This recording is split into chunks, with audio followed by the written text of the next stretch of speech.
瞧瞧，无法再观测到外部情况。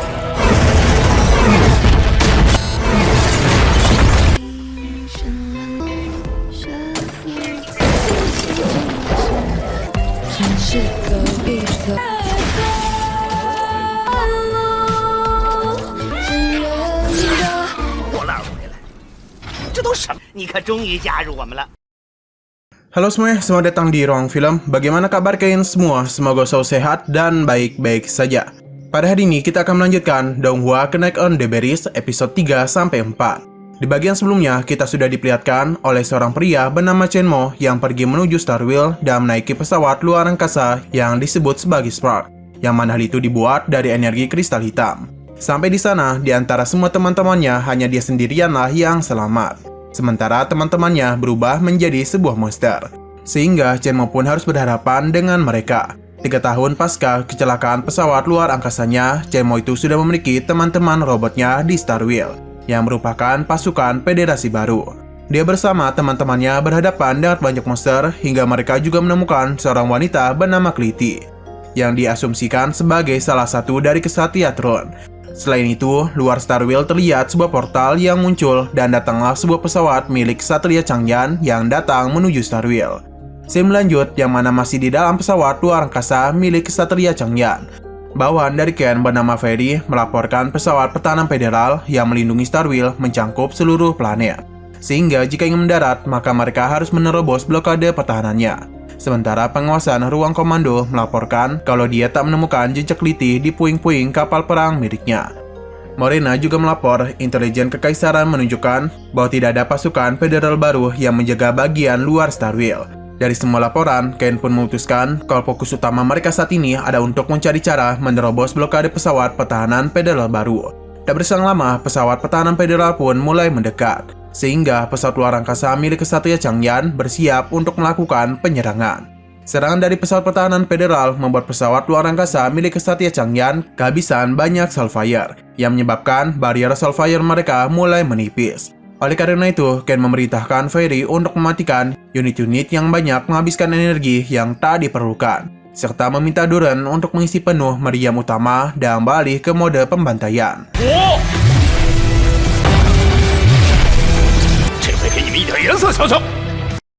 Pertarungan masih berlanjut, yang pesawat pertahanan kembali bermunculan lebih banyak yang mendekati pesawat luar angkasa milik Kesatria Changyan dari berbagai arah.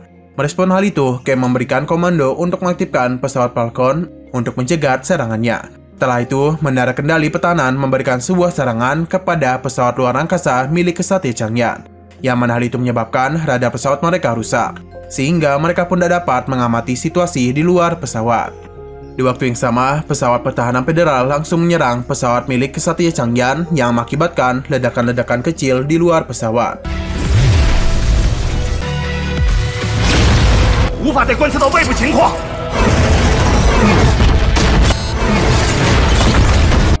Ken pun memerintahkan Ferry untuk mengoperasikan pesawat Falcon secara manual dan menargetkannya ke arah menara kendali. Alhasil, Ferry menemukan target dan langsung meledakkan menara kendali pesawat pertahanan federal.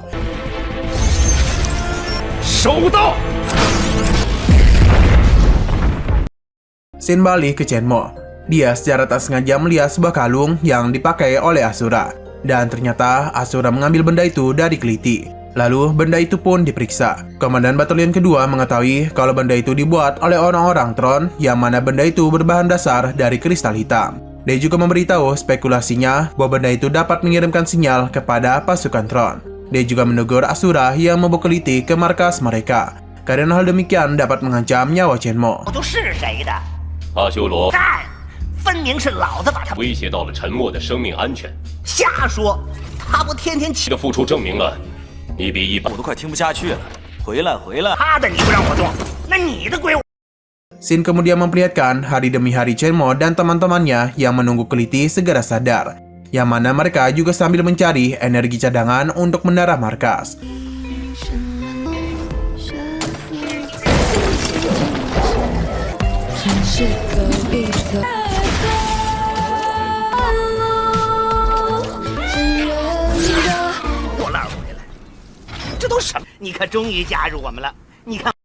Di sisi lain, Ferry sedang mencoba untuk memperbaiki sebuah inti Soulfire pesawat Ksatria Chang'an, dan dia itu berhasil merestart ulangnya. Di waktu yang sama juga datang seorang wanita yang dipanggil sebagai Nona Jiu. Dia berencana ingin menyelidiki energi dari pesawat pertahanan federal yang sebelumnya menyerang inti Soulfire, yang mungkin ada kaitannya dengan Apocalypse of Throne. Menurut Ferry, legenda Apocalypse sudah beredar di Kekaisaran Throne sejak lama. Jika seseorang yang berhasil mendapatkannya, maka dia bisa mengendalikan segalanya. Kemudian, Jiu menunjukkan sebuah Apocalypse yang tercatat dalam literatur kuno, yang menurutnya memiliki kekuatan yang sangat kuat. 古失踪， 从时间推断，当年骑士团也必将夺回。对，还要有劳诸位骑士。 Di sisi lain, seorang pria bernama Duran melaporkan kepada Ken mengenai kerusakan pesawat perang mereka yang sangat serius. Situasi demikian mengharuskan mereka untuk melakukan pendaratan darurat di Starwheel. Karena inti Solvi yang tidak berfungsi membuat pesawat perang mereka tidak bisa membuka lubang pelompatan. Perbaikan yang dilakukan Ferry sebelumnya hanya bisa membuat pesawat perang untuk terus berjalan, namun tak bisa memperbaiki sistem komunikasi antar bintang, sehingga saat ini mereka tak dapat menghubungi Kekaisaran. Dengan kata lain, mereka semua sedang terjebak di sana. Beberapa saat kemudian, Morena pun datang. Dia mengatakan kalau sistem komunikasi dekat bumi sudah dipulihkan. Ia juga menemukan potongan informasi yang dicegat dari arah Starwheel, dan informasi itu memiliki metode pengodean standar dari pasukan Tron. Maka Ken pun memerintahkan untuk segera memecahkan informasi tersebut. Kemudian muncullah sebuah scene flashback di mana Ken yang masih muda sedang berlatih bersama Kliti. Pertarungan mereka juga disaksikan oleh paman Kliti yaitu York dan kakaknya yakni Hugo Kalina. Pertarungan latihan itu Kliti dikalahkan telak oleh Ken. 你还没看出来吗？拿出你的真本事来！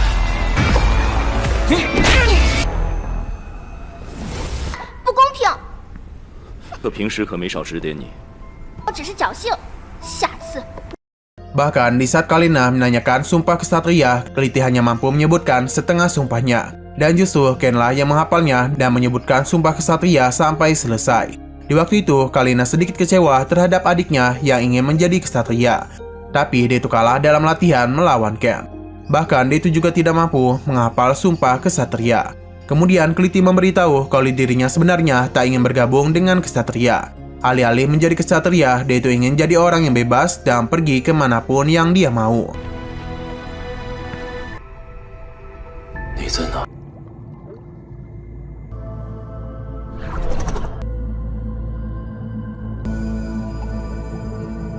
Scene kemudian kembali ke masa sekarang. Terlihat Kliti akhirnya sudah sadarkan diri. Dia juga sedikit kebingungan mengenai posisi keberadaannya sekarang.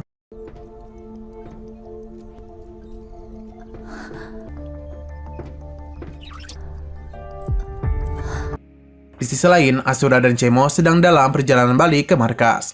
Sampai di sana, Chemo pun pergi untuk membuang air kecil. Di saat yang bersamaan, Chemo langsung ditodong oleh Kliti menggunakan sebuah pedang. Melihat Chemo yang ditodong, Komandan Batalion kedua pun memberikan perintah kepada Clover Ghost untuk menyerang Kliti. Kemudian, Kliti pun membuat pingsan Chemo dan segera menahan serangan dari Clover Ghost. Setelah itu, Asura yang juga menyadari hal demikian, dia bersama Komandan Batalion kedua langsung mencoba menyerang Kliti. 你们两个长 索恩人，你完蛋了！ Singkat waktu, mereka semua tiba-tiba sudah disekap oleh Kliti. Di sana, Kliti mencoba menginterogasi mereka semua menggunakan bahasa Tron. Tapi, Komandan Batalion kedua tak mampu memberitahu informasi apapun kepadanya.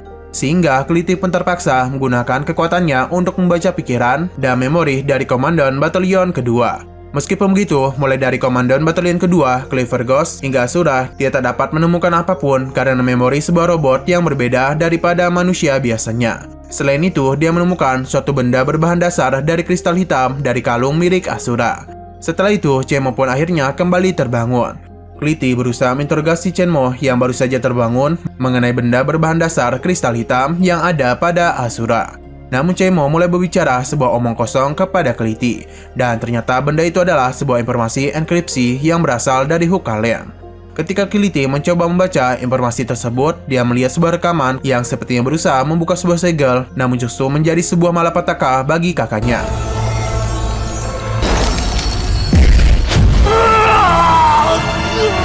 Kemudian Kliti pun menanyakan kepada Chemo mengenai tempat yang dikunjungi oleh kakaknya itu.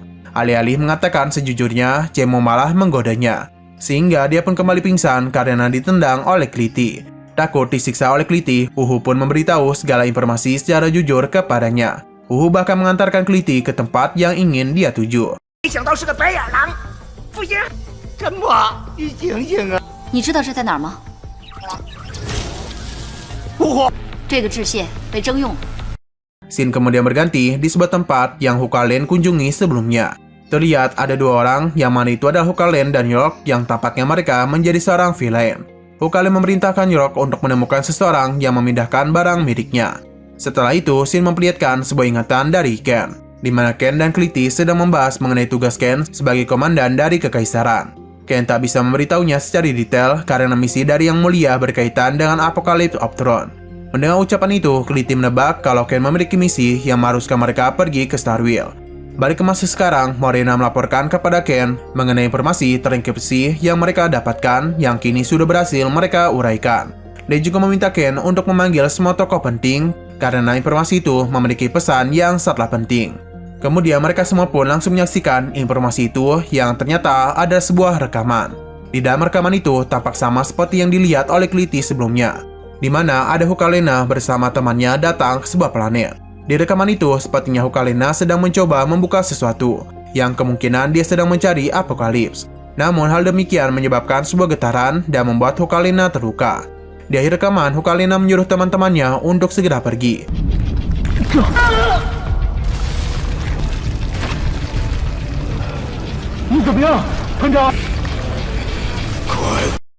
Mereka semua yang menonton cukup terkejut karena Hukalena telah menghilang dari 2 tahun yang lalu dari Kekaisaran Tron. Mereka menyimpulkan bahwa sebenarnya Kalena tak menghilang melainkan sedang mencari Apokalips.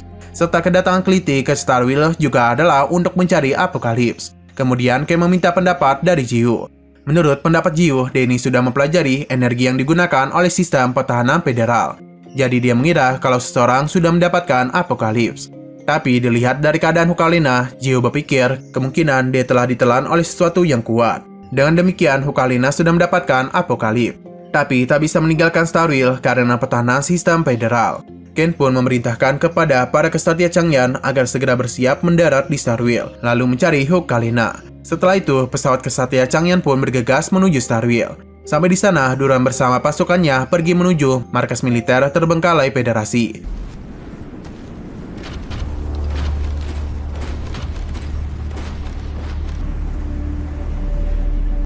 Sementara itu, Cemo yang sudah kembali terbangun berhasil melepaskan ikatannya, dan ia pun langsung pergi mencari Kliti. Sayangnya, dia tak dapat menemukannya, bahkan kendaraan dan juga robot Huhu yang juga dicuri oleh Kliti. Sehingga dia memutuskan untuk pergi mencarinya bersama teman-temannya dengan menggunakan sebuah kendaraan cadangan miliknya. Di sisi lain, Kliti nampak sedang dikejar oleh seekor monster, hingga menyebabkan dirinya mau tak mau harus menghadapinya. Serangan yang diberikan oleh monster itu dan mudah dihindari oleh Kliti. Kemudian dia pun langsung menggunakan kostum kesatrianya dan berhasil melebas kepala monster itu dalam satu kali tebasan.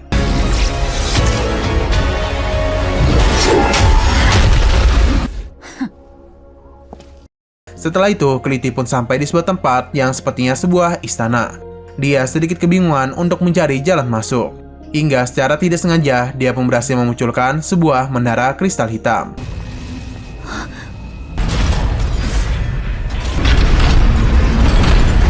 Kembali ke Chenmo, mereka sampai di ujung tebing yang mana di bawahnya terdapat sebuah kabut tebal, sehingga mereka tak dapat melihat apa yang ada di bawah. Bahkan, Komandan Batalion kedua tidak dapat mengidentifikasi medan dan situasi yang ada di sana, karena jarak pandang yang terbatas. Meskipun demikian, Chenmo bersikeras untuk turun ke bawah. Tapi sebelum itu, dia pun menggunakan drone yang dia gunakan untuk memasang sebuah alat gravitasi di pinggiran tebing. Hal itu dilakukan agar mereka tak terjatuh dengan keras. Sudah semuanya dipasang, Chenmo pun langsung melompat ke bawah dan selanjutnya disusul oleh Komandan Batalion kedua, Clever Ghost, serta Asura. Tak lama kemudian mereka pun sampai di sebuah hutan misterius.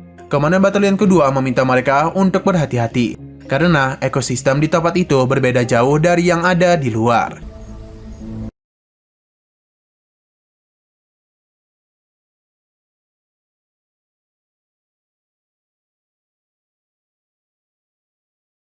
Setelah berjalan lebih dalam, kepala Chenmo sempat diserang oleh hewan misterius. Untung saja komandan batalion kedua langsung menyelamatkannya. Sesudah itu mereka semua pun bergegas untuk keluar dari hutan. Di sisi sebelah, Keliti dan Hu tampak sedang memasuki menara kristal hitam. Situasi di dalam benar-benar sangat kacau, seolah-olah pernah terjadi peperangan. Lalu Keliti menemukan sebuah ruang kontrol. Di sana dia mencoba mengaktifkan menara kristal hitam, dan dengan menggunakan sebuah benda yang didapatkan oleh Asura sebelumnya, dia berhasil memiliki otoritas pada sebuah AI yang dapat membantunya mencari Hukalina. 修卡兰纳大人的活动踪迹，正在为您搜寻中。